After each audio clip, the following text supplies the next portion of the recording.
Et après les vaches, les chevaux, lorsque bien-être et le cheval sont associés, depuis aujourd'hui et jusqu'à dimanche, le premier salon du bien-être avec le cheval a lieu à l'hippodrome d'Enghien-les-Bains dans le Val d'Oise.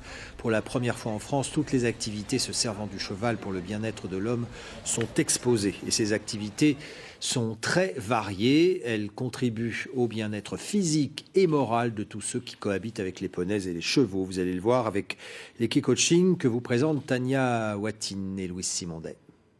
Eric Wanker était directeur de projets informatiques dans une grande banque. Aujourd'hui, il est Equicoach. Le cheval lui sert de support de formation pour manager. Avec le cheval, on ne peut pas tricher et il fait tomber toutes les barrières, les masques. Et du coup, c'est un peu comme un détecteur de mensonges. Tant qu'on n'est pas dans la cohérence, ça ne fonctionne pas. Ce jour-là, une association d'entrepreneurs du Val d'Oise veut apprendre à travailler ensemble pour décrocher de nouveaux contrats. Eric leur propose de mener à deux un cheval sur un parcours d'obstacles, comme pour convaincre un client en duo. Le cheval et le client, tout à fait.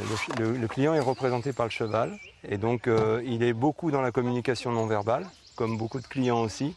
Et donc ça permet à chacun de pouvoir interpréter la communication non verbale et aussi de pouvoir l'exprimer lui-même. Et avec ce client à quatre pattes, les deux chefs d'entreprise doivent déployer des trésors d'imagination. Allez Ama, t'es une jolie fille, on y va. Ouais, je sais, c'est pas simple mais tu vas y aller quand même. Et c'est là que ça va être bien. C'était pas facile du tout, ça représentait la relation avec un client, on ne l'emmène pas forcément où est-ce qu'on a envie d'aller, et c'est un travail effectivement de l'amener effectivement au bout de la relation commerciale. Comment être capable et se préparer à s'adapter. Moi c'est ce que j'ai appris, se préparer à l'inattendu. Je connaissais bien les chevaux mais pas du tout l'équicoaching, donc ça a été une découverte, tout à fait. L'Île-de-France compte 20 à 30 Equicoach, une méthode de formation managériale qui séduit de plus en plus d'entreprises.